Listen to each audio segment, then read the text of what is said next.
Daniel 9. On va faire verset 1er comme verset 3. Et puis on va sauter pour aller dans chapitre 10, Daniel 10, verset 2. Et puis on va sauter pour aller au verset 10.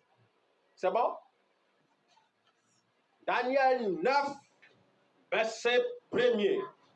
La première année de Darius, fils d'Assiérus, de la race des Mèdes, lequel était devenu roi du royaume de Chaldène.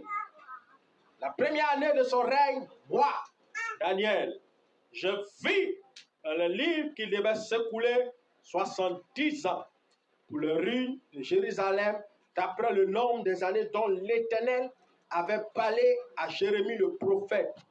Je tournai ma face vers le Seigneur Dieu afin de recourir à la prière, aux supplications, en jeûnant et en prenant le sac et la cendre. Chapitre 10 maintenant, verset 2, on dit, en ce temps-là, moi, Daniel, je fus 3 semaines dans le deuil. Je n'ai mangé aucun mets délicat. Il n'entra ni viande, ni vin dans ma bouche. Et je ne moignis point jusqu'à ce que les 3 semaines fussent accomplies. Verset 10. Et voici, une main me toucha et secoua mes genoux et mes mains. Puis il me dit, voici, homme bien-aimé, sois attentif aux paroles que je vais te dire, et tiens-toi debout à la place où tu es, car je suis maintenant envoyé vers toi. Lorsqu'il m'eut ainsi parlé, je me tiens debout en tremblant. Il me dit, Daniel, ne crains rien, car dès le premier jour où tu as eu à cœur de comprendre et de t'humilier devant ton Dieu, tes paroles ont été entendues. Et c'est à cause de tes paroles que je viens. Le chef du royaume de Perse m'a résisté 21 jours, mais voici Michael, l'un des principaux chefs, est venu à mon secours et je suis demeuré là auprès des rois de Perse. Amen. Amen. On va maintenant à Jacques. Jacques 5, verset 13. Je vais lire Jacques 5, verset 13. Quelqu'un parmi vous est-il dans la souffrance qu'il prie? Quelqu'un est-il dans la joie qu'il chante des cantiques? Quelqu'un parmi vous est-il malade qu'il appelle les anciens de l'église et que les anciens prient pour lui en loignant d'huile au nom du Seigneur? La prière de la foi sauvera le malade et le Seigneur le relèvera. Et s'il a commis des péchés, il lui sera pardonné. Amen. Le thème que nous allons partager, c'est comment débloquer sa situation.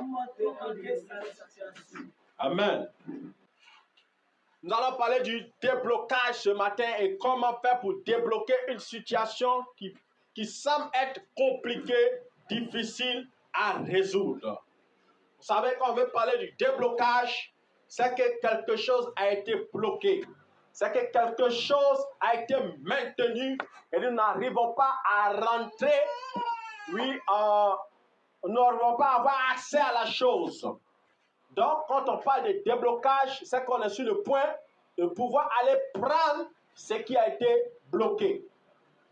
Et ici, dans l'histoire que nous avons lue, ces 2 grandes histoires, on nous parle de Daniel. La Bible dit que Daniel, il a pris les livres. Daniel était un grand lecteur. Il a pris les livres en fouillant en son temps. Il découvre une prophétie qui est écrite au sujet de lui et puis de son peuple. Et la Bible déclare qu'il devait faire 70 ans de captivité à Babylone chez Nabuchodonosor. Parce qu'ils avaient péché contre Dieu et ils ont été transportés dans une autre nation. Et là-bas, ils étaient comme des esclaves. Ils n'étaient pas à l'aise, ils n'étaient pas heureux. Voilà, mais ils devaient vivre leur vie là-bas parce que c'était ce que Dieu avait déclaré à cause de leurs mauvaises actions. Et étant là-bas, la Bible déclare que Daniel s'est assis et il a regardé dans le livre et il a vu que les 70 ans étaient déjà arrivés. Et quand les 70 ans sont arrivés, il s'est dit certainement que Dieu doit agir, Dieu doit opérer, Dieu doit les faire sortir de cette situation parce que c'est une prophétie de Dieu. Remarquez bien, il prend la peine de lire la prophétie et il se rend compte qu'il y a une parole qui annonce la délivrance. Mais il n'a pas attendu que la délivrance vienne d'elle-même parce qu'elle n'allait pas venir. Et ils étaient même rentrés dans la 70e année. Et s'ils ne faisaient rien, ils risquaient même de rater les 70 ans. Et les 70 ans allaient continuer qu'à 71, 72, 73, 74 ans. Alors lui ne voulait pas que cela arrive. Qu'est-ce qu'il a fait? La Bible dit que Daniel, ayant vu la prophétie, s'est enfermé et il a commencé à jeûner et à prier pour parler au Dieu du ciel. Quand tu sens dans ta vie que tu as un blocage par rapport à ta situation, la première des choses à faire est de courir pour entrer dans la présence de Dieu. C'est la présence de Dieu qui apporte la vie là où il y a la mort. C'est la présence de Dieu qui change les ténèbres en lumière. C'est la présence de Dieu qui change le péché en salut. C'est la présence de Dieu qui enlève la malédiction pour te donner la bénédiction. Donc, la première des choses à faire, lorsque tu sens qu'il y a un blocage, oui, il faut courir pour entrer dans la présence de Dieu. Et cette présence dans laquelle tu entres, c'est elle qui pourra te garantir la libération, le déblocage. La Bible nous montre que Daniel, il a consulté le livre et il s'est mis à prier et jeûner. Il peut arriver dans ta vie que lorsque tu sens que ta vie est bloquée, tu puisses aller voir un prophète. Ce n'est pas un péché, ce n'est pas mauvais. Mais après avoir fini de voir le prophète, que fais-tu? La prophétie annonce la délivrance. Donc, quand tu as un problème que tu vas voir un prophète, c'est bon. Si tu annonces les choses qui vont t'arriver, c'est bon. Mais ne passe pas tout ton temps à courir après le prophète parce que le prophète ne peut pas régler ton problème. Cours plutôt pour entrer maintenant dans la présence de Dieu quand tu as fini d'entendre la prophétie. Parce que c'est quand il a fini de voir la prophétie qui était écrite que Jérémie avait relâché que dans 70 ans, il allait être délivré, qu'il a couru pour entrer où? Dans la présence de Dieu. Qui avait prophétisé? C'était Dieu qui était passé par Jérémie pour annoncer la chose. Donc tu te retournes vers celui qui a donné la prophétie pour qu'il puisse accomplir sa prophétie. Mais le problème, nous, on reste concentrés à voyager pour partir de pays en pays, d'église en église, de commune en commune, à la recherche d'un prophète qui va nous encore prophétiser. Il va nous prophétiser et prophétiser encore. Frères et sœurs, aucune prophétie ne s'accomplit parce qu'on a entendu la prophétie. Toute prophétie qui a été relâchée de la bouche d'un prophète aura son accomplissement quand tu vas prendre la prophétie à cœur et rentrer dans la présence avec cette prophétie. Rentre dans la présence de Dieu avec cette prophétie. Rentre dans la présence de Dieu avec cette prophétie. Rentre dans la présence de Dieu avec ton problème. Quel est le problème que tu as? Et ils avaient un problème. Ils étaient en captivité pendant 70 ans. Et ils voulaient la délivrance. Et toi, quel est ton problème? Quelle est ta situation? Qu'est-ce qu'il y a dans ta vie qui dure, qui depuis ne trouve pas de solution? Tu dois rentrer dans la présence de Dieu avec ce problème-là. Tu dois prendre le problème et entrer dans la présence de Dieu et aller prier. Daniel a fait 21 jours en train de prier. Et la Bible déclare qu'il n'a pas mangé ni viande, il n'a pas bu ni de l'eau, il n'a pas bu ni le vin. Et il ne s'est même pas oint. Ça veut dire qu'il s'est mis dans un état d'humiliation devant Dieu. Pourquoi? Parce qu'il savait que Dieu pouvait répondre à sa prière. À l'époque où on parle de Daniel, Daniel était comme un premier ministre. Il dirigeait dans l'empire de Nabuchodonosor parce qu'il était trouvé très intelligent. Il avait quoi? L'esprit supérieur. Il pouvait dire non, j'ai l'esprit supérieur. Il pouvait dire que je suis ministre, pas besoin de gêner. Non, il avait fardeau. Le fardeau, c'était que tout son peuple soit délivré. Et toi, dans ta vie, quels sont les problèmes que tu rencontres? Il y a ta famille qui a des problèmes. Il y a ta soeur qui n'arrive pas à enfanter. Tes frères qui n'arrivent pas à travailler. Ta famille ne se retrouve pas. Toi-même, ta vie est bizarre. Ton foyer est bizarre. Que fais-tu? Prends ton problème de foyer, va dans la présence de Dieu. Prends ton problème de travail, va dans la présence de Dieu. Prends les problèmes de ta famille, va dans la présence de Dieu. Si tu ne fais pas ça, c'est inutile. C'est inutile parce que tu vas perdre ton temps. Même si moi-même tu viens me rencontrer, si je prie pour toi, souvent ça ne va pas bouger. Il y a des moments de la vie où Dieu veut que tu passes du temps devant lui pour le chercher ardemment. Daniel avait la capacité de connaître des choses. Quand tu lis l'histoire de Daniel, tu vois que Daniel a annoncé des choses dans le futur, de notre temps. Dans nous, notre temps, depuis combien de millénaires? Il n'est plus. Mais il a annoncé des choses dans notre temps. Mais ce Daniel qui avait des visions, des révélations, la Bible dit qu'il s'est enfermé pendant 21 jours. Et lui, il appelait ça un deuil. Alléluia. Tu dois prendre la peine de rentrer dans la présence de Dieu avec tes malheurs, avec tes soucis. La Bible dit, déchargez-vous de vos fardeaux sur moi, car c'est moi qui prends soin de vous. On ne se décharge pas sur Dieu et on veut être délivré. On court après les hommes, non. On court après un frère, non. On court après un homme qui doit nous aider. On court après une cousine qui doit nous soutenir parce qu'elle est bien placée. Frère, on peut te donner 100 000, ça ne peut pas résoudre ton problème. Souvent, même on te donne 500 000, mais ça ne résout pas ton problème. Parce que le problème que tu as est quelque chose de costaud. Tu dois combattre dans la prière. Des prophéties, peut-être on en sait que toi, tu dois te marier. Mais que fais-tu pour que tu te maries? Il ne suffit pas d'entendre que le Seigneur m'a révélé que je vais me marier. Le Seigneur m'a révélé que j'aurai des enfants. Le Seigneur m'a révélé. Non, il ne suffit pas de ça. Il faut prier pour que ça arrive. Il faut prier. Quand tu lis l'histoire d'Élie, le grand Élie, le prophète, la Bible dit qu'il s'est levé, il a fermé le ciel pendant 3 ans et demi. Quand il a fermé le ciel par la prière, la Bible dit que Dieu lui a dit, Élie, il va pleuvoir. Et puis le Seigneur annonce qu'il va pleuvoir. Au lieu qu'il va s'asseoir pour danser, oh Dieu a dit qu'il va pleuvoir. Non, il ne fait pas ça. La Bible dit qu'il monta sur la montagne de Carmel. Et étant là-bas, il commence à prier. Pourquoi il prie? Si Dieu a parlé, il n'a pas besoin de prier. Dieu va faire. Non, ça c'est une grave erreur. Et c'est ce que les gens font aujourd'hui. Dieu a prophétisé, c'est faire. Je me souviens quand j'étais jeune dans la foi, il y avait une maman spirituelle comme ça, une dame que j'aimais bien, qui prophétisait beaucoup. Et une fois que tu donnes une prophétie, elle dit, ah, Dieu a prophétisé, c'est fini, Dieu va faire. Jamais. Une fois que Dieu te donne une parole, tu dois prendre la parole et ramener ça à Dieu. Dieu va voir ce qui est intéressé par la chose. Il y a des gens, Dieu l'a dit, cette année, tu vas rentrer dans ton mariage. Tu fais quoi? Tu ne pries pas, ça ne vient pas, hein? Pourquoi? Parce qu'il y a l'ennemi du mariage qui est là, qui est le célibat. Il veut te maintenir dans la même situation. Tu fais quoi? Si tu ne fais rien, le célibat va te maintenir en captivité. Tu dois prier. Élie est monté sur la montagne pendant que Dieu lui dit il va pleuvoir. Il n'attend pas la pluie, mais il va provoquer la pluie. Quand tu as une prophétie, il va provoquer la prophétie. Ne t'assois pas à attendre la prophétie. La Bible dit qu'il a prié une fois, 0. Il était avec son serviteur, il envoie son serviteur, il prie. Le serviteur revient, il n'y a pas plus 2 fois, il n'y a pas plus 3 fois, il n'y a pas plus 4 fois, il n'y a pas plus 5 fois, il n'y a pas plus 6 fois. Quelle persévérance! Quand dans ta vie tu as des grandes prophéties, tu as des grands défis, ne prie pas comme tout le monde. Il y a des gens qui veulent devenir grands, mais ils n'ont pas le temps de pouvoir prier Dieu. Non! Quand tu as des grandes prophéties, prie beaucoup.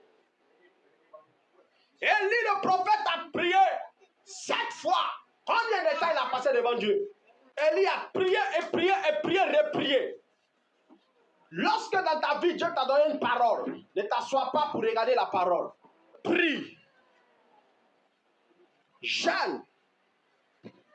La Bible dit que Élie le prophète, il est monté sur la montagne et il s'est mis à prier. Et il ne s'est pas arrêté de prier. Il voulait la pluie. Parce que Dieu a dit, je te donne la pluie. Et il prie, et il prie, et il prie, et il prie. Il prie, et il prie. Il prie. Combien de temps il a passé devant Dieu, je ne sais pas. Peut-être que pour chaque prière, il faisait 1 heure. Il prie. Il a la foi que Dieu va faire. Il envoie son serviteur, le serviteur dit non. Vous voyez, dans la vie, il y a des moments de la vie, quand tu veux que ta situation change, change ta manière de prier. Change simplement ta manière de prier. Un sujet, depuis tu pries, tu ne vois rien, augmente le niveau de prière. Passe 2 heures, passe 3 heures, passe 4 heures. Souvent même, tu t'enfermes dans la maison, tu commences à prier du matin jusqu'au soir. Sachant que cette période-là, toi, tu es au chômage, ça ne va pas. Tu n'as rien. Au lieu de te promener rien télévision, là, enferme-toi dans la maison et commence à prier pour le Seigneur de prier pendant 8 heures du temps. Ah oui? Tu dois faire ça. Tu sais pourquoi? Quand Daniel a prié, la Bible dit, au 21e jour, pendant 21 jours, il est en train de prier, jeûner devant Dieu. La Bible dit que c'est là Gabriel a pu venir lui parler. Et quand Gabriel vient pour lui parler, l'ange Gabriel, il lui dit, depuis 21 jours, il y a un combat dans le monde spirituel. Et depuis le premier jour que toi, là, tu as eu dans ton cœur le désir de prier, là, Dieu a parlé. Il a déjà relâché la parole qu'il fallait. Mais je n'ai pas pu descendre pour t'envoyer le message.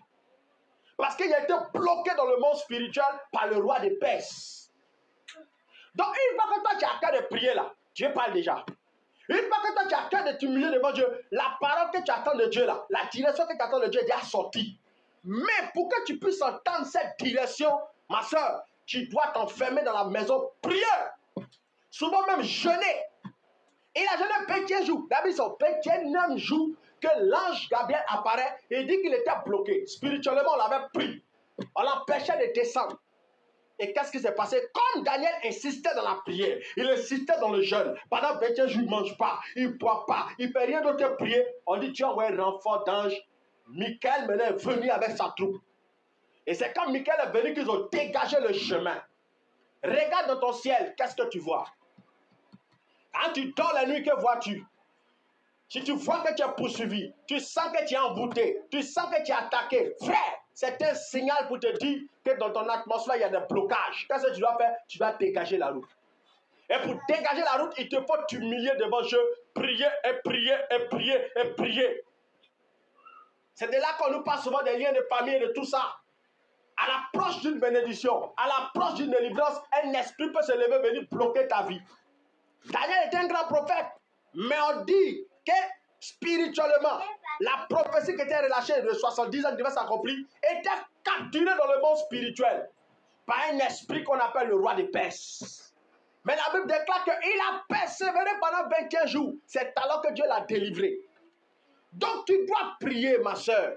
Tu dois jeûner. Tu dois chercher Dieu. La maturité d'un enfant de Dieu se révèle par sa capacité de jeûner, même quand le pasteur ne lui a pas dit de jeûner. Tu regardes dans ta Bible, tu sais que ça ne va pas. Sans prophétie, une révélation, enferme-toi, jeûne et prie. N'attends pas le prophète ou le pasteur. C'est ton problème. C'est toi qui souffles la chose. La plupart du temps qu'on mange, c'est dans notre corps qu'on mange, on est content. Quand on a l'argent, c'est pour notre poche. Mais quand il s'agit de jeûne, on dit, prophète, jeûne pour moi. S'il te plaît, soutiens-moi en esprit. Alléluia. De la même manière que tu manges ces doux là, va t'enfermer et faim aussi. C'est bon. C'est bon quand l'estomac aussi est vide. Ça permet à Dieu de pouvoir voir que tu es humilié devant lui. Il y a des barrières qui sont dans nos vies, des blocages. Comment tu peux comprendre que depuis tu es arrivé l'âge de te marier, tu ne te maries pas? Et tu as si tu regardes. Non, c'est pas normal. Tu es arrivé l'âge de voler, tu ne voles pas. C'est pas normal. Je me souviens comment je devais me marier. Je suis garçon, hein. Nous sommes des hommes. Et c'est là ma besoin gêné. Il y a beaucoup de femmes. Tu es là, tu prends une, tu avances. Mais c'est pas comme ça se passe, hein. Tu peux te marier, mais tu peux faire un mauvais mariage. Et moi, je me suis enfermé pendant 15 jours. Pendant 15 jours, je jeûne, je prie, je jeûne, je prie, je prie, je prie, je prie, je prie. Ah, il y a de ça, avait déjà fait beaucoup de jeûnes. Mais le jour-là, quand j'ai jeûné, c'était spécial mariage. Je n'étais pas venu devant Dieu pour autre chose. J'étais venu seulement pour ça. Je jeûnais, priais pendant 15 jours. C'est après ça que j'ai rencontré ma femme. Oui. Tu dois jeûner, prier pour attirer ce qui est loin. Il y a des choses qui sont encore loin de toi. Pourquoi? Des esprits sont là.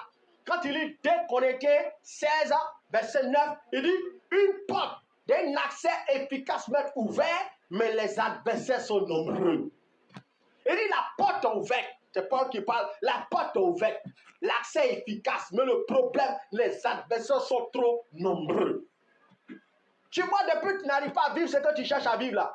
La Bible dit que les adversaires sont nombreux, les esprits sont nombreux, les démons sont nombreux. Ils s'opposent à ce que tu avances, ils s'opposent à ce que tu évolues dans la vie. Qu'est-ce que tu dois faire? Tu dois prier.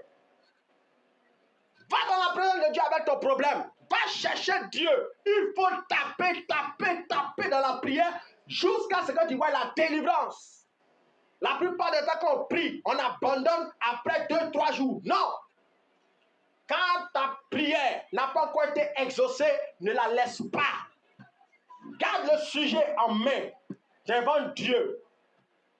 Souvent même, tu rentres dans la présence de Dieu avec un seul sujet, une seule requête. Tu t'enfermes pendant 40 jours de jeûne.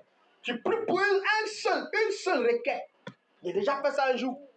Je me suis enfermé devant Dieu en train de prier pour un seul sujet pendant 40 jours. Tu dois faire ça. La Bible déclare que Moïse, il avait déjà vu la gloire de Dieu. Il avait manifesté des prodiges, des miracles.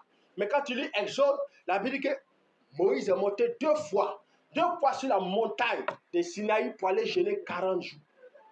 Et les 2 fois, il a fait là. Et il a fait ça sans manger, sans boire. C'est le seul de la Bible, on précise qu'il a fait 40 jours sans manger, sans boire. Pour Jésus là, on dit non qu'il eut faim. C'est comme s'il avait bu de l'eau. Mais pour Moïse, on dit qu'il n'a pas mangé, il n'a pas bu pendant 40 jours. Il est là comme ça, Dieu Père. Lui, il voyait Dieu. Face à face, il parle, lui parle. Donc, face à face, il était avec Dieu pendant 40 jours. Il parle, Dieu parle. Il parle, Dieu parle. La Bible déclare que c'est là que Dieu a pris son doigt pour écrire la tablette de la loi. Les tables de la loi, là, c'est quand Moïse est tenté de jeûner, prier, qu'il a reçu les tables de la loi. Il y a des directions que tu dois recevoir. C'est dans la présence de Dieu que tu dois aller chercher ça. Il y a des orientations que tu dois recevoir. C'est dans la présence de Dieu que tu dois aller chercher ça. Il y a des idées que tu dois recevoir. C'est dans la présence de Dieu que tu dois aller chercher ça. Si tu ne vas pas dans la présence de Dieu, il y a des choses que tu ne vas pas entendre de la part de Dieu. C'est en partant prier, en partant jeûner, en partant chercher Dieu, que Dieu va t'orienter. Il y a des directions que tu dois entendre. Dieu peut te dire dans cette période-là, je ne veux pas que tu sois ici, déplace-toi, va dans tel endroit. Mais toi, tu n'as pas le temps de prier, jeûner ardemment par rapport à ton problème. Tu dois rencontrer l'homme qui doit t'aider pour que tu puisses t'en sortir là. Prie. Quand tu as prié, vous allez vous rencontrer. Tu es assis, tu regardes. Il faut que tu pries. Les aides là, c'est Dieu qui envoie les aides. Tu as besoin d'aide dans la vie par rapport à un besoin. Il faut que tu pries. Il vous a déjà rendu le témoin de ma vie de galère. J'avais acteur de Van Garba, il n'avait pas l'argent. Je m'étais enfermé, je jeûnais, je priais. Je présentais le sujet à Dieu, Seigneur, je veux vendre Garba, je n'ai pas les moyens, aide-moi. J'ai prié pendant longtemps. Quand je suis sorti net, il y a un de mes amis qui passait au bord. J'étais assis sur une table. À cette époque, ça n'allait pas du tout. Et j'approche mon frère qui s'est approché, il dit, regarde les Gabaman là. Il dit, tu vois quoi? Il dit, il voit la foule sur eux. Il dit, tu veux pas qu'on vende Gaba? Je suis prêt à devenir Garbaman. Et c'est comme ça, mon frère, il a dit, son boss, ça t'intéresse? Je dis oui. Et il a financé 500 000. Comment c'est venu? Après un long moment de prière. Les longs moments de prière sont importants. Souvent, il faut laisser ces 1 heure de prière, ces 3 jours, ces 30 minutes de prière là. Ça ne change pas la vie. Il faut prendre la décision de prier longtemps souvent. Tu t'enfermes, tu pries pendant 8 heures du temps. Matin jusqu'au soir, tu tapes ça pendant 1 mois. Tu vas changer ta vie. Ah oui? Parce que plus tu pries, plus tu deviens comme du feu. Tu deviens du feu en esprit. Et les esprits, ils n'aiment pas les gens qui prient. Prie beaucoup. Depuis que tu as prié 1 heure, ta situation n'a pas changé. Enferme-toi, prie 8 heures du temps. Prie 5 heures, prie 4 heures. 4 heures. Tu as demandé de chaque jour 4 heures du temps. Souvent, mais tu pries, ça ne va pas, mais tu jeûnes encore. C'est ça. On n'aime pas gêner, c'est ça qui fait que souvent on rate des opportunités. Tu dois taper pour le même sujet. Je vais vous lire une histoire dans la Bible, vous allez voir. Là, c'était le prophète Élisée avec son fils Joas, le roi d'Israël. On dit 2 Rois 13, verset 15. Il dit Joas, roi d'Israël, descendit vers Élisée, le prophète. Et Élisée lui dit, prends un arc et des flèches. Et il prit un arc et des flèches. Élisée dit au roi d'Israël, bande l'arc avec ta main. Et quand il eut bandé de sa main, Élisée mit ses mains sur les mains du roi. Et il dit, ouvre la fenêtre à l'Orient. Et il ouvrit. Élisée dit, tire, et il tira. Élisée dit, c'est une flèche de délivrance de la part de l'Éternel, une flèche de délivrance contre les Syriens. Tu battras les Syriens à effet jusqu'à l'extermination. Élisée dit encore, prends les flèches, et il les prit. Élisée dit au roi d'Israël, frappe contre terre, et il frappa 3 fois et s'arrêta. L'homme de Dieu s'arrêta et s'irrita contre lui et dit, mais il fallait frapper 5 ou 6 fois, alors tu les auras exterminé pour toujours. Maintenant qu'il a tapé 3 fois. Vous voyez? Ici, c'est Joas, le roi d'Israël, qui s'en va rencontrer son père spirituel, le prophète. Donc, le jour-là, le monsieur pose une action prophétique pour lui. Il dit, prends la flèche, tire. Il prend l'arc, il tire. Après, il lui donne 3 flèches. Il lui donne, pardon, les flèches, et puis il dit, tape par terre. Et lui tape 3 fois. Lorsqu'il a tapé 3 fois, le prophète s'est fâché. Mais tu es trop paresseux. Comment tu peux taper 3 fois? On te donne l'occasion de battre tes ennemis en esprit. Toi, tu tapes 3 fois. Il dit, mais il fallait taper 5 fois, 6 fois, beaucoup de fois. Comme ça, tes ennemis, tu les aurais radiés à jamais. Mais comme tu as tapé 3 fois, tu vas les battre 3 fois. Mais après, là, ils vont revenir encore. Vous voyez? Même quand tu t'envoies un grand prophète, il faut que tu aies des attitudes de persévérance.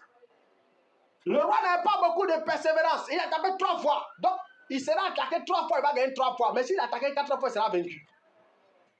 Donc, quand tu as prié pour un sujet, tu veux exterminer les blocages, exterminer les soucis, exterminer les difficultés, exterminer ce qui te ronge, tu dois prier longtemps.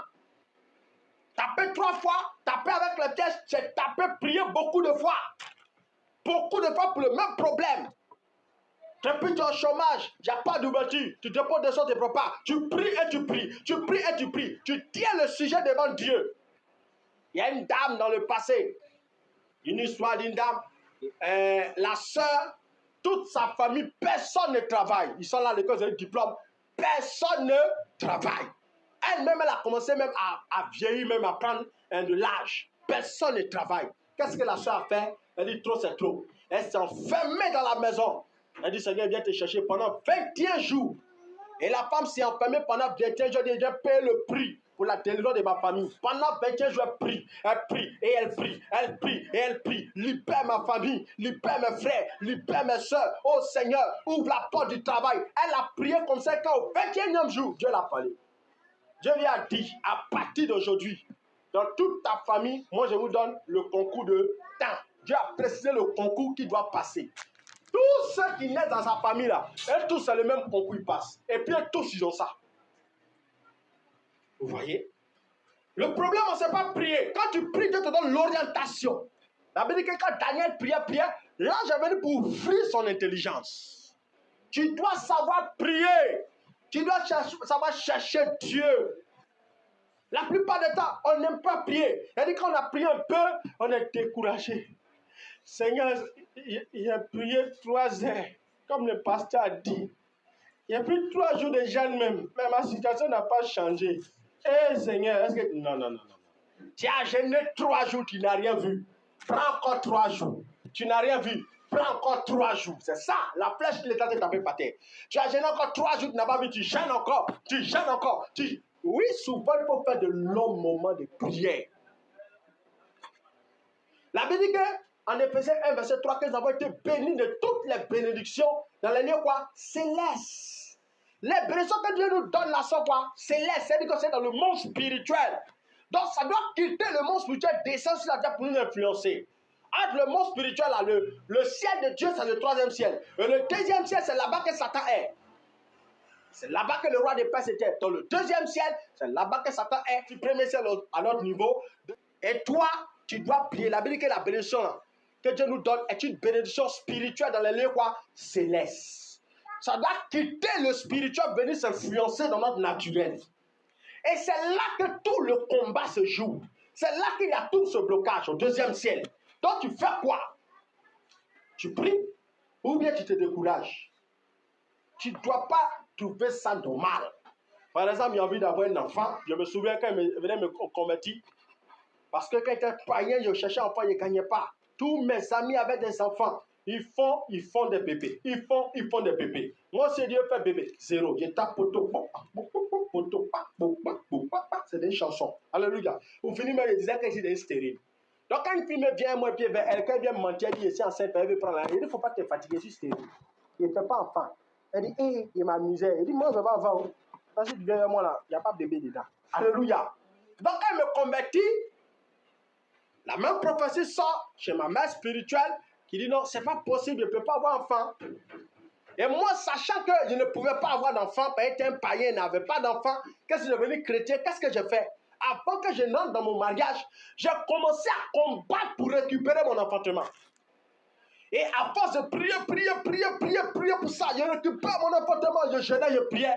J'ai vu une lumière briller sur ma partie intime. Excusez-moi, mais c'est ce que j'ai vécu. Ça brillait avec une forte lumière dessus. Et quand la lumière brillait, j'ai vu un bébé à côté de moi. Alléluia.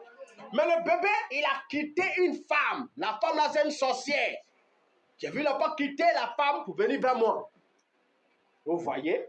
Donc l'enfantement était pris dans le monde spirituel par un esprit de ma famille maternelle. Mais quand j'ai prié, la lumière a jailli. Et quand j'ai prié, l'enfant est venu. Maintenant, quand le temps du mariage est arrivé, c'est alors que quand ma femme allait rencontrer la dame qu'on envoyait dans le Seigneur, elle dit, ah, t'es pas fait un nu là, lui il est stérile, hein? Donc il a envoyé pour lui dire, va dire à ma propre mère spirituelle aussi que ça c'était quand j'étais païen. Maintenant là, c'est fait. Alléluia. Et quand ma femme est venue vers moi, elle est tombée enceinte. Qu'est-ce que j'ai fait? J'ai pris en esprit depuis longtemps ce qui m'appartenait. Tu dois prendre en esprit ce qui t'appartient. Si tu ne pries pas, ça va rester bloqué. C'est ça. Les pénitions sont déjà relâchées. Mais nous, on est assis, on pleure. On pleure. Non. Jésus est capable de débloquer ta situation si tu pries vraiment. Si tu pries réellement. Si tu pries ardemment. Le problème, on n'est pas persistant. On n'insiste pas devant Dieu. Tu dois prier de manière sérieuse. Tu ne pries pas assez. Tu pries 30 minutes, tu dors. Tu prends 15 minutes, tu dors. Après, tu commences à prier tes lèvres. Tu passes 2 heures du temps devant la télévision. Tu es incapable de faire 2 heures devant Dieu. 3 heures du temps, tu regardes film, novelas. Tu chantes, tu chantes. Souvent même, tu t'ennuies. Tu ne sais pas quoi regarder. Tu mets des dessins animés, tu mets film d'action, tu mets film d'amour. Tu chantes, tu chantes, tu chantes, tu changes. Tu chantes, tu changes. Tu changes, changer. À la fin, tu dis, mais dormi.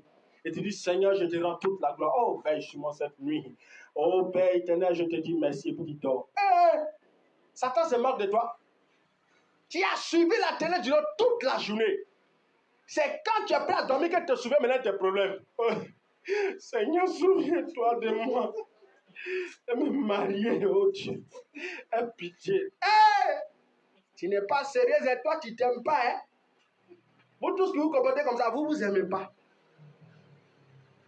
Tu es dans la situation comme Batimée. Et puis tu es là, tu t'amuses comme ça. Quand tu prends ça là, c'est une preuve que tu ne t'aimes pas beaucoup. Oui? Moi, j'ai même trop pour accepter de souffrir comme ça. Je souffre puis je m'assois devant la télé. Oh. C'est dès que je l'ai commencé à regarder des dessins animés. Moi, je ne sais même plus si la télé était blanc, noir, bien c'est rouge. Tellement tous les gens me disent, oh Père, agis. Oh, tu es en train de dormir dans le temple, tu vas quel temps pour la télé. Tous les jours, tu en gênes, tu pries. Même quand il n'y a pas de gêne dans l'église, tu en gênes. Le pasteur de gêne, toi, tu multiplies. Quand il dit 3 jours là, pour toi, peut-être c'est 40 jours. Parce que toi, tu veux être délivré. Donc, tu souffres, tu pries. Tu pries, tu pries. Tu pries, tu pries. Il n'y a pas de délivrance, mais tu es déçu. Tu dois prier, hein? Il n'y a pas de solution pour ton problème là. C'est la prière. Tu ne pries pas bien. Tu ne pries pas bien. Tu dois sortir souvent de ta maison. Tu dis à ton mari, bébé, je reviens. Va, tu t'enfermes quelque part. 3 jours secs. 3 jours secs là. Est-ce que tu connais à faire là? Tout ton corps là, ça tremble. Tes muscles là tremblent. Pieds là tremblent quand tu te lèves. Tu ne veux pas t'exaucer? Il voit combien de fois tu as souffrir pour la chose. Il va t'exaucer. Tu pries, il va agir. Mais pas de prière. Comme on est paresseux là, dernière minute, tu es assis quand tu réfléchis. On dit la dernière fois, il y a un prophète qui est venu quelque part là. Lui qui a pris pour les gens guérissent en même temps, la situation s'est délivrée. Moi, ce qu'il aime bien chez Dieu, c'est qu'il guérit vite là. C'est les maladies là. C'est pourquoi quand on a lu Jacques 5 là, il dit, quelqu'un parmi vous est-il malade? Qu'il parte voir les anciens. Ça là, Dieu a recommandé, va voir les anciens, va prier pour toi, tu as guéri. Ils vont prier, tu as te relever ta chaise. Chasser la maladie et le démon. Il n'y a pas de souci. Mais il dit, au verset 11, si tu souffres, prie. Par rapport à la souffrance, c'est toi qui pries. Mais par rapport à la maladie, c'est le prophète qui prie pour toi. C'est pourquoi on va les voir, ils prient pour nous, il n'y a rien. S'il y a une maladie, ça partit. Parce que Dieu ne veut pas que tu sois malade. Mais en ce qui concerne ta destinée là, tu as prié. Toi, tu ne veux pas prier, tu veux faire chap-chap. Non, avec Dieu, ça ne marche pas comme ça. Oui, tu vas prier. Chacun de nous, on doit prier pour notre destinée. Vous savez pourquoi? Spirituellement, là, nous sommes tous comme des femmes enceintes. Chaque personne a sa grossesse dans son ventre, qu'est sa bénédiction, qu'est sa richesse, qu'est son ministère, qu'est son élévation, qu'est son mariage. Une grossesse quelconque est dans ton ventre. Qui a déjà rêvé si qu'il a senti dans son ventre un bébé un jour? Oui, souvent, moi j'ai déjà vu ça, moi j'ai rêvé, moi j'étais enceinte. Quand il souffrait là, il était enceinte, il rêvait dans mon rêve, il était enceinte. C'est pas dit qu'un démon m'a engrossé, non, j'ai dû enfanter une bénédiction. Vous comprenez un peu? Mais quand tu es enceinte là, quand tu vas à l'hôpital là, c'est la sage-femme qui pousse ou bien c'est toi qui pousse? La sage-femme elle fait quoi? Pousse, pousse ma fille, le bébé est proche, pousse, c'est tout. C'est le rôle du prophète et du pasteur qui est là. Nous on vient seulement pour vous encourager. Pousse, prie, jeûne, cherche Dieu, ma fille, Dieu va agir. C'est le rôle de la sage-femme qui est là. Maintenant quand tu vas te concentre, qui souffre? C'est toi qui dois prier pour souffrir, pour faire sortir l'enfant. Tu n'as pas prié pour faire sortir l'enfant. Il est dedans. Souvent même là, tu ne pries pas jusqu'à l'enfant, il meurt dedans. On te fait une césarienne, on t'enlève l'enfant. Oui, c'est comme ça, c'était la période est arrivée pour se marier, et puis ça rate. L'enfant fausse couche. L'arrivée pour travailler, ça rate, fausse couche. Ils n'ont pas bien prié. Donc la bénédiction est venue, mais tu n'as pas enfanté la bénédiction. Donc on t'arrache la bénédiction. Tu dois prier. Quelle est ta vie de prière? Dis-moi quelle est ta vie de prière et je te dirai ce que tu vas devenir. Ah oui, oui, oui. Sans prophétie une révélation, quelqu'un qui passe du temps devant Dieu, tu ne peux pas. Moïse fait 40 jours, 2 fois, en même temps, sans manger, sans boire. Quand il sort, la Bible dit que son visage là, il y avait une lumière dessus, lui-même il ne savait pas.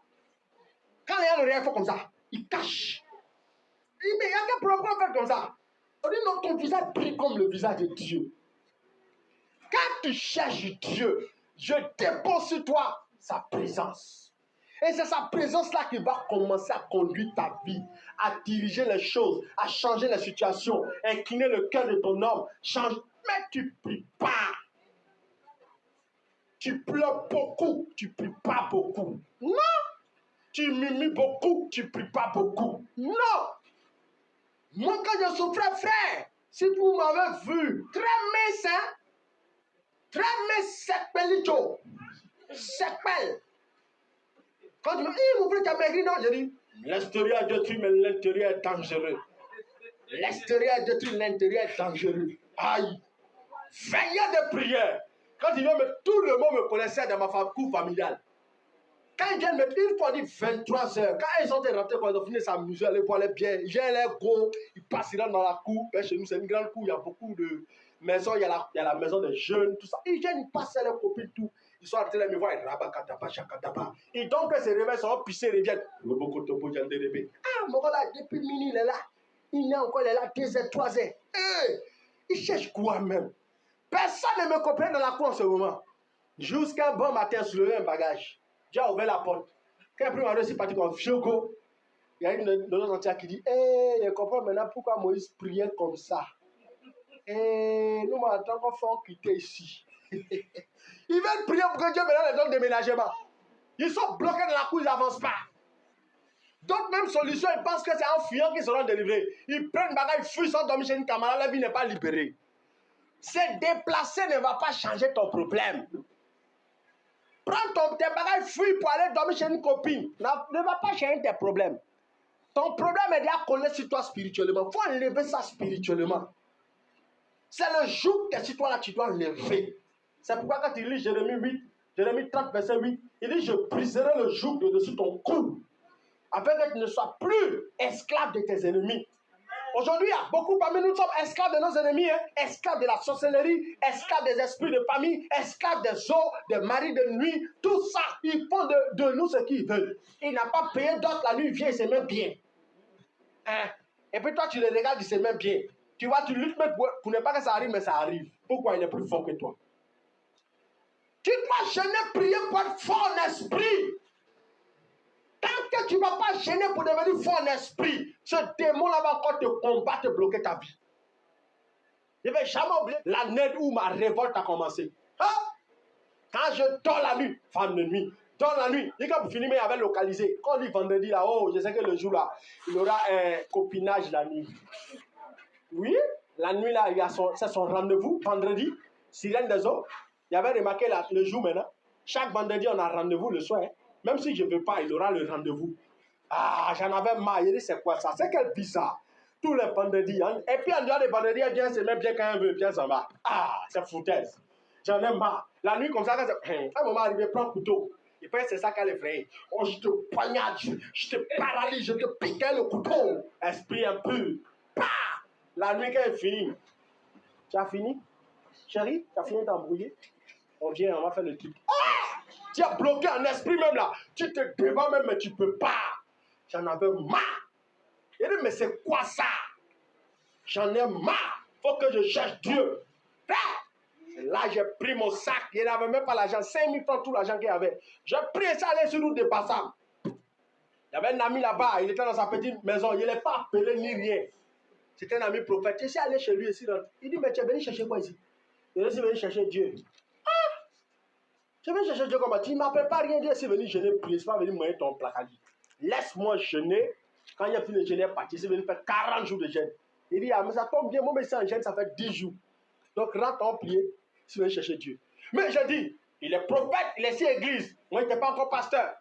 J'étais simple fidèle, j'écoutais beaucoup la message de mon pasteur. Je prie, mais regarde prier, puis il y a sa prière. Et puis, il se répand devant Dieu. Il dit, moi, je suis prophète, je ne prie pas comme ça. Putain, c'est quoi ça? Quand il est en train de dormir la nuit, je suis sur pied. Quand matin, il se lève ici à lui. Quand il finit de prier, il sort un peu, moi, je suis dans la maison. Qu'est-ce que je vais me trouver? Le feu, le feu. Ah! À la fin, c'est lui, il me dit, impose-moi les mains. Il dit, non, c'est pas le bishop. Il dit, non, impose-moi les mains. C'est quoi ça? Tu pries trop. J'ai prié jusqu'à la sirène là pour finir là. Elle est tombée. Parce que comment j'ai vu la scène, j'ai vu en vision qu'elle venait encore pour faire ses bêtises la nuit. C'est toutouya. Ces choses impures là. Et au moment où elle venait, il y a une force de Dieu qui est rentrée en moi. Un coup, boum. Quand elle a vu la force, elle a senti que c'est tombé sur mon père. Dieu venait me communiquer une onction. Elle a reculé. Quand il a commandé quoi? Esprit impur. Quand il a dit ça, c'est prosterné en même temps. Elle n'avait plus de pouvoir sur moi.